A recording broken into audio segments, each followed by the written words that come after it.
grâce. Ce mot a été utilisé et abusé, et c'est devenu un mot utilisé pour signifier tout ce qu'on veut qu'il signifie. Cette série de messages va défier chacun de nous. Vous allez voir comment la grâce de notre Seigneur annule les plus flagrants échecs même.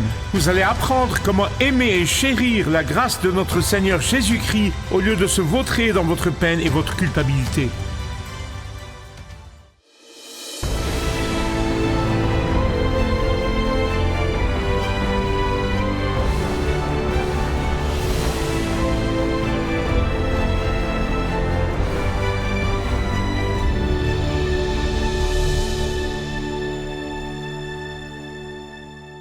Il y a environ 20 ans, le Seigneur a commencé à nous enseigner, à ma femme et à moi, à étudier et à mettre en pratique ce qu'il dit dans Matthieu chapitre 18, versets 19 et 20.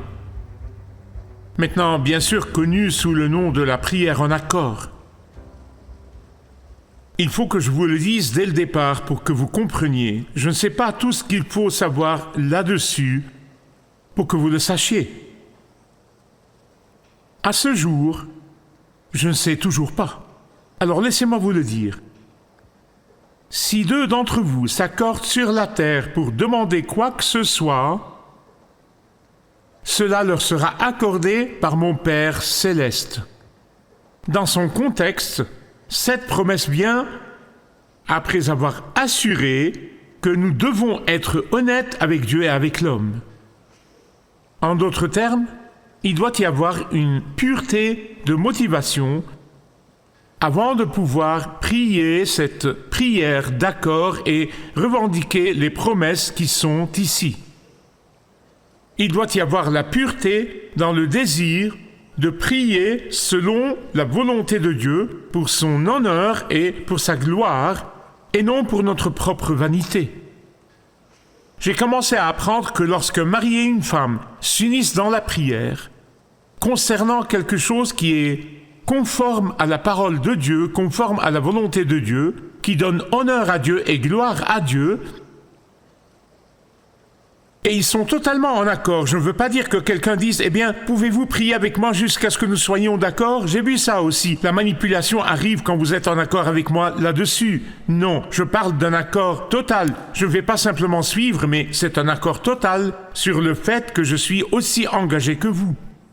D'une manière ou d'une autre, ne me demandez pas comment, dans l'économie de Dieu, Dieu répondra à cette prière. Tournez s'il vous plaît à Genèse 27. Je vais vous montrer que ce principe biblique n'existait pas entre Isaac et Rebecca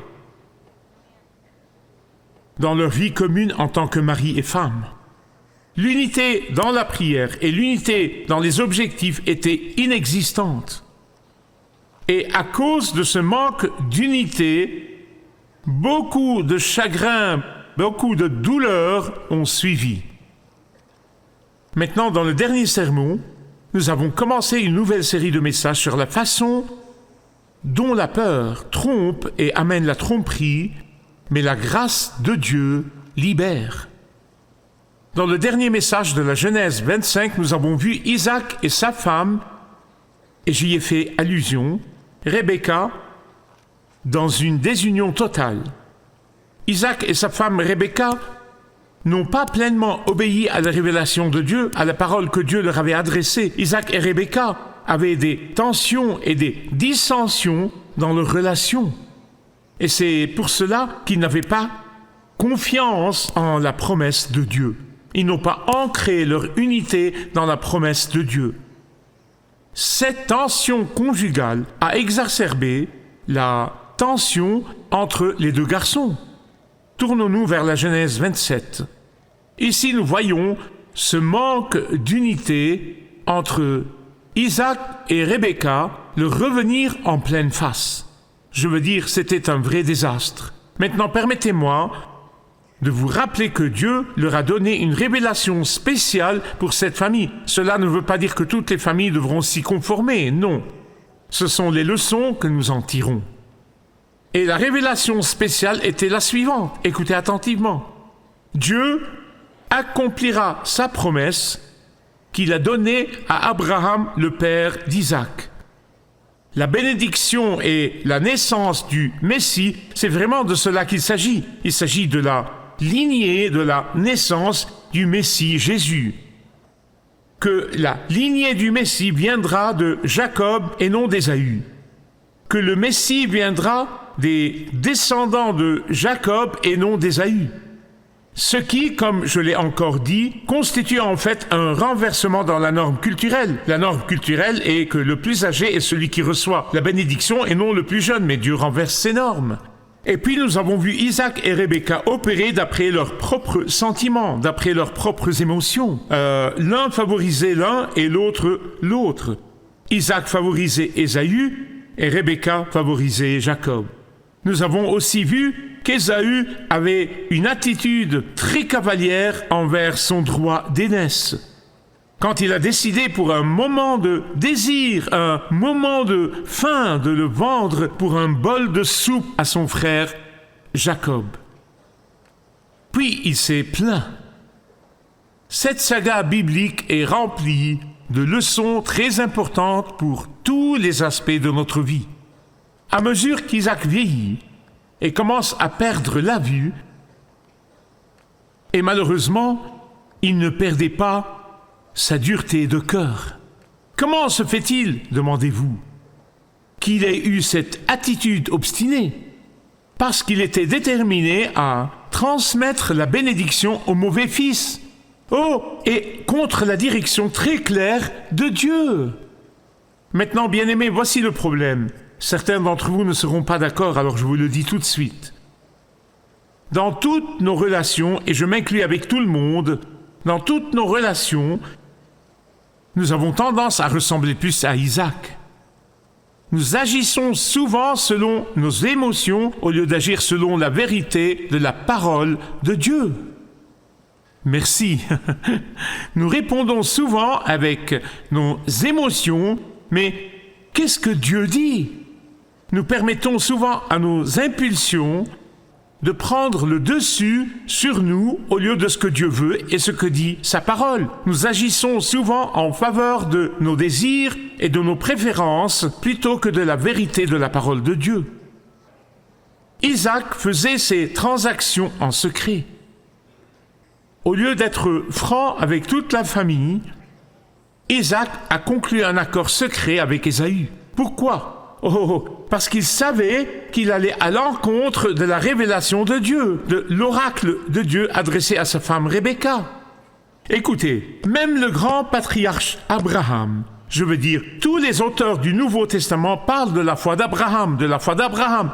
Même Abraham a essayé de convaincre Dieu qu'Ismaël devait être le fils de la promesse. Je veux dire, combien de fois a-t-il essayé de forcer la main de Dieu, de convaincre Dieu de suivre son plan? Abraham faisait ça, et maintenant, son fils promis, Isaac, essaye de contourner la promesse de Dieu et la révélation de Dieu au lieu de se soumettre à la volonté de Dieu. De nouveau, Dieu merci, Dieu merci, Dieu merci pour sa grâce suprême. Disons-le encore, nous l'avons dit le dimanche dernier. Je ne sais pas où je serais sans la grâce suprême de Dieu. Bien-aimé, la grâce de Dieu peut surmonter même notre pire échec. Écoutez-moi, c'est tragique quand un homme est en désaccord avec sa famille. C'est encore plus tragique lorsqu'un homme est en désaccord avec la parole de Dieu. Mais voici la bonne nouvelle. Voici la bonne nouvelle sur la façon dont Dieu annule et sa grâce l'emporte. Vous trouverez cette bonne nouvelle non pas dans la Genèse, mais dans le Nouveau Testament. Dans l'Épître aux Hébreux, chapitre 11, verset 20. Voici la grâce merveilleuse de Dieu. Ce verset peut donner à n'importe qui un renouveau individuel. Regardez-le avec moi. Le verset 20 du chapitre 11 de l'Épître aux Hébreux appelle Isaac un homme de foi. Nous lisons à propos de ce type et c'est raccourci. Nous lisons à propos de sa double tromperie et tout le reste, mais Hébreux dit un homme de foi. Isaac était un homme de foi. Vous dites, comment se fait-il? Comment se fait-il? Il était déterminé à désobéir à la volonté et à la parole révélée de Dieu. Il y a une raison pour cela. Si vous regardez le verset 33 de Genèse 27, quand Isaac a été pris dans cette tromperie, savez-vous ce que dit la Bible? Il trembla. Il trembla. Je pense que le tremblement n'est pas seulement dû au fait qu'il a été pris en train de désobéir à Dieu, mais c'est le tremblement de la repentance, du fait qu'il savait qu'il allait à l'encontre de la volonté de Dieu. Et il a été convaincu.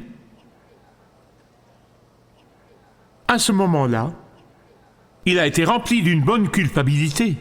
Il y a une mauvaise culpabilité, mais c'est la bonne culpabilité qui l'a conduit à la repentance. Et c'est pourquoi, 2000 ans plus tard, il est écrit qu'il est un homme de foi. Et finalement, il fait ce qu'il faut. Il a béni à nouveau Jacob et il l'a finalement renvoyé. Enfin, Dieu ne recherche pas la perfection, mais il cherche un cœur brisé et contrit. J'en dirai plus dans le prochain message. Bien-aimés, la grâce de Dieu non seulement annule et submerge notre pire échec, mais lorsque nous nous repentons, il nous donne le mérite. Il le fait ici. Quand Isaac s'est repenti 2000 ans plus tard dans la Bible, il l'a qualifié d'homme de foi. N'est-ce pas incroyable? Quel Dieu incroyable nous avons! Quel Dieu incroyable nous avons! Abraham est tombé à maintes reprises et pourtant il est un modèle de foi. Et c'est pourquoi on appelle cela la grâce merveilleuse. Et Rebecca, eh bien, au fil des années, les gens ont voulu défendre Rebecca. C'est la vérité. Ils disent, eh bien, vous savez, en utilisant la tromperie de Jacob envers son mari Isaac, Rebecca ne faisait-elle pas vraiment la volonté de Dieu? Après tout, Rebecca est celle qui a reçu cette prophétie de Dieu. Et par conséquent, elle ne défendait pas seulement son fils préféré, Jacob, mais elle essayait de sauver la situation. Je veux dire, elle essayait d'empêcher son mari de commettre une terrible erreur. Après tout, ce désaccord entre elle et son mari n'était pas une question simple comme l'achat de meubles de salon ou les sports que les enfants pratiqueraient, ni un désaccord sur l'argent et les finances. Il ne s'agissait pas seulement de savoir dans quelle école envoyer les enfants, c'était un gros problème. S'il vous plaît, comprenez qu'une fois que la bénédiction concernant la lignée de laquelle naîtra le Messie est faite, il n'y a plus de retour en arrière. Le temps presse. Que fait une épouse croyante dans ces circonstances? La fin ne justifie-t-elle pas les moyens?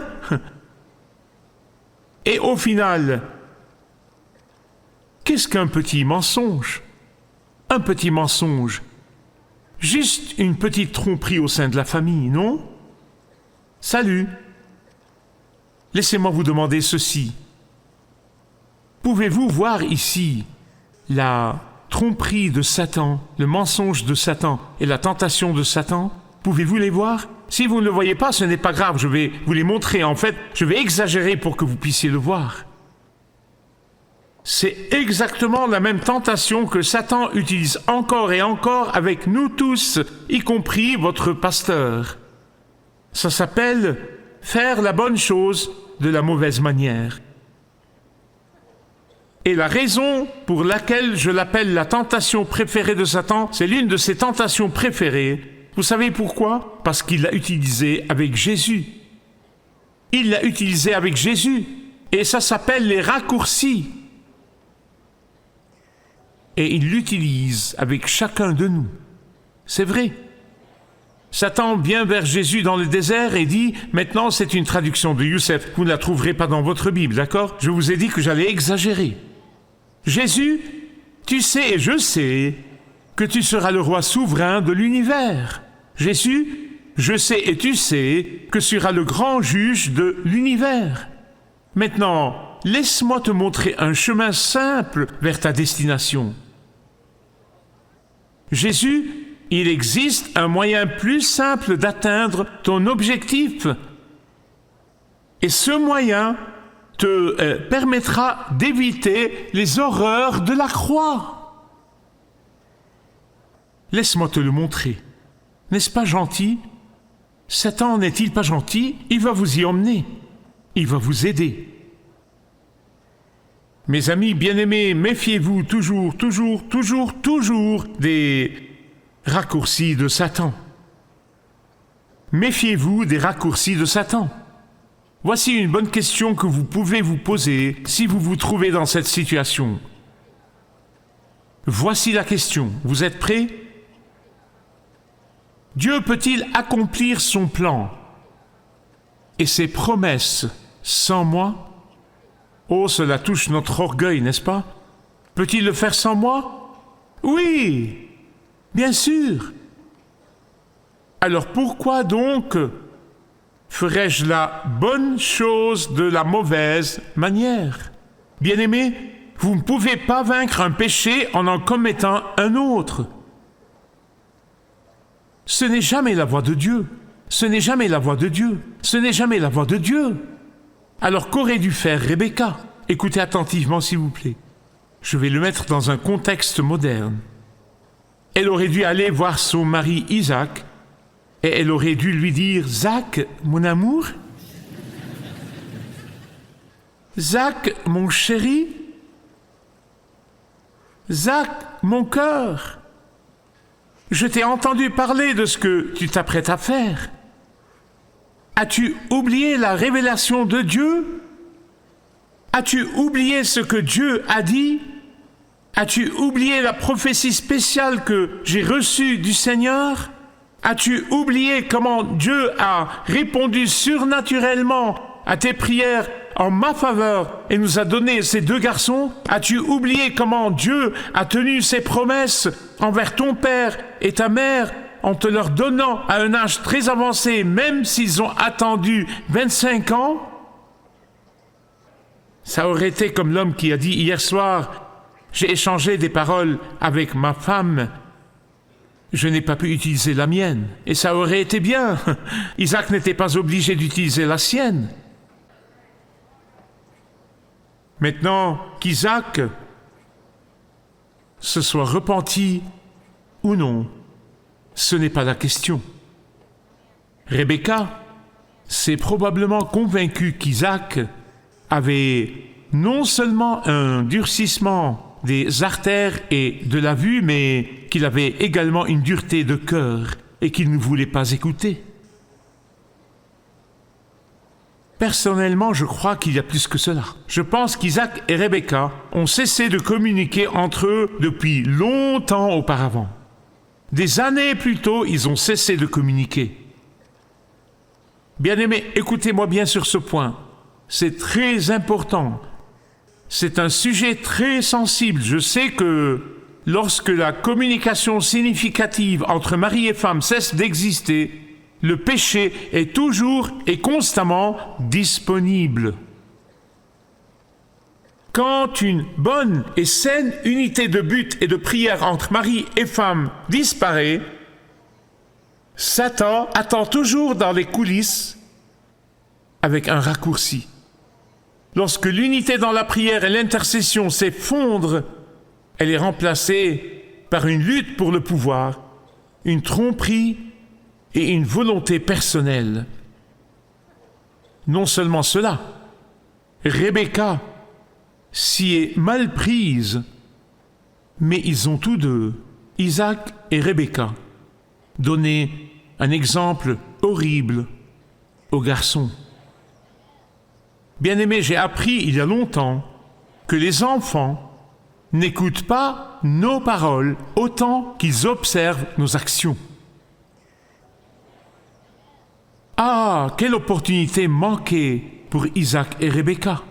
Quelle opportunité manquée d'instruire les enfants à la manière de Dieu! Quelle occasion manquée d'enseigner à leurs enfants à faire confiance aux promesses de Dieu! Quelle occasion manquée d'utiliser cela comme une leçon pour se souvenir de la fidélité de Dieu envers Abraham et de la façon dont il a attendu 25 ans, et pourtant Dieu a tenu parole. Mais au lieu de cela, Jacob a appris l'art de la tromperie qu'il a utilisé plus tard encore et encore et encore et encore. Et Ésaü a appris la dureté du cœur et la rébellion. Mais permettez-moi de m'arrêter ici et de dire quelque chose de vraiment important. Enfants, adultes, vous ne pouvez pas passer le reste de votre vie à blâmer vos parents. Cela veut dire que nous ne devons pas dire continuellement « Eh bien, c'est parce qu'ils ont fait ça que je suis là où je suis ». Les enfants adultes qui blâment l'échec de leurs parents pour leur propre échec n'arriveront jamais à la base dans leur marche chrétienne et dans leurs relations. Ils sont comme quelqu'un qui est attaché à des chaînes. Amis bien-aimés, écoutez-moi. Je suis convaincu que de nombreux parents, la plupart des parents, ont commis de terribles erreurs, y compris moi-même. Mais cela ne devrait jamais être une excuse pour notre échec en tant qu'enfant adulte. Le blâme des parents, la colère continue envers les parents, le manque de pardon des parents, tout cela ne suffira pas et ne vous fera pas avancer. Ça vous gardera à la même place. Il faut lâcher prise. Commencez à regarder à l'intérieur et lever les yeux. Il faut lâcher prise. Dites-le avec moi. Il y a de nombreuses années, j'ai connu un homme qui est aujourd'hui décédé, mais à l'époque, il avait 80 ans. Il a hérité de l'entreprise prospère de son père. Mais chaque fois que j'avais une discussion avec lui, il parlait avec colère et amertume de tout ce que a fait son père, qui est mort depuis longtemps. Bien-aimés, quelles que soient les erreurs et les échecs que nos parents ont commis dans le passé, lorsque nous grandissions, quelle que soit la douleur qu'ils vous ont causée en grandissant, quel que soit le chagrin qu'ils vous ont causé au cours de ces premiers jours, vous devez leur pardonner et être déterminé à être un meilleur parent. Amen. Parce que la grâce de Dieu règne et vainque. Parce que la grâce de Dieu lave et nettoie. Parce que la grâce de Dieu guérit et restaure. Parce que la grâce de Dieu est prête à vous bénir de nouveau. Êtes-vous prêt à être béni? Vous pouvez l'être aujourd'hui. Et ainsi, je termine là où j'ai commencé. La puissance et la bénédiction de l'unité dans la prière et dans le but entre mari et femme. Si Isaac et Rebecca avaient été unis dans la prière, si Isaac et Rebecca avaient été unis dans un but, si Isaac et Rebecca avaient été unis dans l'obéissance à Dieu, l'histoire aurait été très différente. Le chagrin et la douleur auraient été évités. Mais rappelez-vous ceci, ils n'avaient pas de Bible, ils n'avaient pas 2000 ans de chrétienté, ils n'avaient pas d'église à chaque coin de rue. Donc, avant de commencer à pointer du doigt, je parle de moi. C'est pourquoi la Bible n'est pas aseptisée avant de nous être donnée. Elle ne dit pas « Ici, voici des gens parfaits, imitez-les ». Non. La Bible nous révèle l'incroyable grâce suprême de Dieu. Remerciez Dieu pour cette table devrait vous rappeler le prix de notre péché qu'il a porté sur cette croix. Et il continue de nous inviter. Venez à cette table et décidez dans votre cœur que vous allez vous unir à votre conjoint, vous unir à vos parents, vous unir à vos frères et sœurs, vous unir à ceux avec qui vous avez rompu une relation. Et c'est la bonne nouvelle de l'Évangile. Peu importe à quel point vous vous êtes égaré, peu importe la dureté de votre cœur en ce moment, peu importe à quel point vous vous sentez frustré en ce moment, peu importe la culpabilité et la honte que vous portez de votre passé, venez à la table du Seigneur. Jetez tout cela à la croix de Christ.